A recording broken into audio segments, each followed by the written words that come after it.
লোকসভা নির্বাচনের পর দলীয় কর্মীদের নিয়ে পর্যালোচনা করতে জেলায় জেলায় ঘুরছেন বিজেপির সর্বভারতীয় নেতা দিলীপ ঘোষ।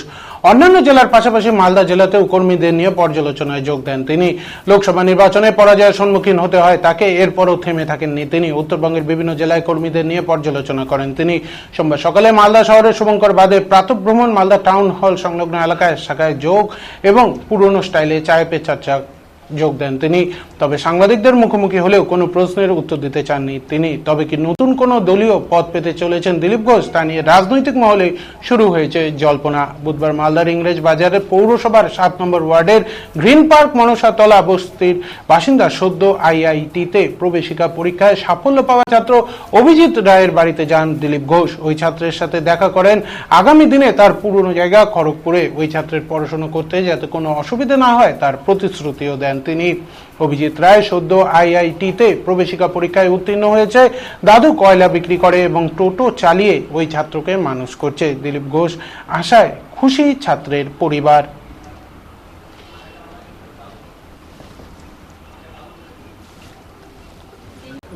একটু কয়লার ব্যবসা করি, টুকটাক মেসে কয়লা দিই, পুলিশ মেসে, এবং আমি টোটো চালাই। আমি সংসারটাকে মেনটেন করি এবং আমি খেটে খুঁটে দাদু ভাইকে আমি তৈরি করেছি, কষ্ট করি, এটুকুই আমার কথা। কেমন লাগছে? এত ভালো রেজাল্ট করেছে। ভালো লাগছে বলে আমার খুবই ভালো লাগছে।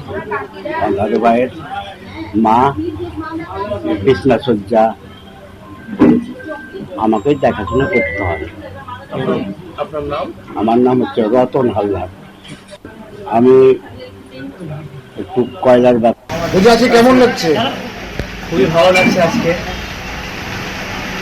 আর কি স্যার বললেন, দিলীপ স্যার, যে খুব সাহায্য করুন পরবর্তীকালে, তো খুবই খুশি হয়েছি। কি পরীক্ষা দিয়েছিলে, কি র্যাঙ্ক হয়েছে পরবর্তী? আমি জেডব্লিউ অ্যাডভান্স এক্সাম দিয়েছিলাম, তো 9 তারিখ ওটার রেজাল্ট বেরিয়েছিল। তো ওটাতে আমার যাই হোক সাফিসিয়েন্ট র্যাঙ্ক এসছে 1910 এসসি র্যাঙ্ক, যেটাতে আমার ফার্স্ট কাউন্সিলিং রেজাল্ট বেরালো 20 তারিখ। তো আমি পেয়ে গেছি আইআইটি খড়গপুরের ম্যানুফ্যাকচারিং। তো পরবর্তীকালেও আমি যাতে এর থেকেও আইআইটি খড়গপুরে আরও বেটার যাতে ব্রাঞ্চ পাই, সেই জন্য আমি আপগ্রেডেশনের জন্য স্লাইড অপশন চুজ করেছি। তো আর দেখা যাক। আর ব্যাপারটা হচ্ছে আমার ফাইন্যান্সিয়াল কন্ডিশন অতটা ঠিক নাই, তো সেই জন্য আমি মানে এই অনুরোধটা নিয়ে আমি স্যারের কাছে গিয়েছিলাম, আমার মিঠুন মণ্ডল স্যারের কাছে। তো স্যারের চেনা জানা যে সব বন্ধুগুলো আছে, সেই বন্ধুগুলোকে বলেছিল, এই আশেপাশে যত সমস্ত সংস্থা আছে সবাইকে বলেছিল। তো তার মধ্যে আমি নাম নিতে চাইবো রটারি ক্লাব অফ মালদা সেন্ট্রালের। বলছি যে সব মিলিয়ে এখন পরবর্তী কি তোমার কিভাবে প্রস্তুতি নিয়েছিলে? আমি বাড়িতেই আসলে অনলাইনে যতটুকু হয় ততটুকুই পড়েছিলাম। তো আমি এমনি কোনো অফলাইন কোচিং সেন্টার নিইনি। আমি এইচএস দিয়েছিলাম আগের বছর, তো এই বছর আমি বাড়িতে পড়েছিলাম। এইচএসে কেমন রেজাল্ট? এইচএসে আমার খুব একটা ভালো রেজাল্ট ছিল না, ওই আমার টপ 500-এ 380 এসেছিল, তো খুব একটা ভালো আসেনি আর কি। তো 1 বছর ড্রপ দিয়েছিলাম আমি, ওই বিটেক করার ইচ্ছা ছিল আমার। তো সেই জন্যই আমি অনলাইনে যা পড়ার, আর আমার যেহেতু ফাইন্যান্সিয়াল কন্ডিশন অত ভালো না, সেই জন্য আমি আর কোটা বা কোনো অফলাইন কোচিং সেন্টার চুজ করিনি। অনলাইনে যা হয়। এখন কি সমস্যা, কি চাইছো? এখন হচ্ছে আমার কি, এই দাদু যে মানে আমার বাবা ঠিক আমাকে দেখে না 15 বছর ধরে। আমার মা mentally ill, bedridden for 15 years. So আমি চাই বুঝে আছি। কেমন লাগছে? খুবই ভালো সংস্থা যাতে এগিয়ে আসুক, যাতে আমার পরবর্তীকালে যে ফিউচারে যে এক্সপেন্সেসগুলো, মানে বিটেক কলেজে পড়া তো 4টিখানের কথা না, আইআইটি কলেজ পেয়েছি ঠিকই, কিন্তু সেখানে খরচাটাও অনেক। যেন চাইছি যে ওরাও আমার পাশে একটু এসে দাঁড়া।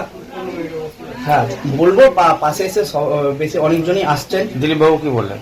দিলীপবাবু বললেন যে ওনার নাম্বারটা দিলেন, ওনার নাম্বার দিয়ে বললেন যে পরবর্তীকালে আমাকে ফোন করিও, আমি আরও তোমার পাশে দাঁড়িয়ে আছি, কোনো অসুবিধা সেরকম হবে না। ইনফ্যাক্ট আমি শনিবার মানে 22 তারিখ আমাদের চেয়ারম্যান স্যারের কাছে গেছিলাম। চেয়ারম্যান স্যার খুব খুশি হলেন আমি আইআইটি পেয়েছি বলে। উনিও বলেছেন বুধবার ডেকেছেন এবং বলেছেন যে আমার পাশে দাঁড়াবেন আর কোনো একটা ব্যবস্থা করবেন। এছাড়াও প্রশান্ত চিতলাঙ্গিয়া আমার স্যারের কাছে। ঠিক আছে, তোমার নাম? আমার নাম অভিজিৎ রায়। বুঝি নিট ইংরেজবাজার পৌরসভার 7 নম্বর ওয়ার্ডে আইআইটি প্রবেশিকা পরীক্ষায় সাফল্য পাওয়া ছাত্র অভিজিৎ রায়ের বাড়িতে গেলেন দিলীপ ঘোষ। দিলীপ ঘোষ কি জানাচ্ছে শুনে নেব। মালদার এরকম গলির ভিতরে একটি গরিব বাড়ির ছেলে, তার দাদু টোটো চালান, বাবা নিরুদ্দেশ, মা মানসিক রোগী। সেই বাড়ির থেকে লড়াই করে একটি বাচ্চা ছেলে বড় হয়েছে, পড়াশোনা করেছে, আইআইটিতে চান্স পেয়েছে খড়গপুরে। আমি শুনে তার সঙ্গে দেখা করতে এসেছিলাম। আমাদের জেলা প্রেসিডেন্ট নিজে তার জন্য কিছু সামগ্রী, ব্যাগ, বইয়ের ব্যবস্থা করেছেন, আর তাকে সেটা দিয়ে গেলাম। আজকে আমরা আশীর্বাদ এবং শুভেচ্ছা জানিয়ে গেলাম। এবং খড়গপুর যেহেতু আমার পুরনো জায়গা, ওখানে গেলে কোনো দরকার হলে যাতে সহযোগিতা পাই সেটাও বলে গেলাম, ফোন নম্বর দিয়ে গেলাম। সেই জন্য তার বাড়িতে এসেছিলাম, অভিজিতের বাড়িতে। কিছু সমস্যা বা সহযোগিতা আপনাদের কিছু সহযোগিতা চাইছে, যতটা সম্ভব দেখা যাক, করার চেষ্টা হবে।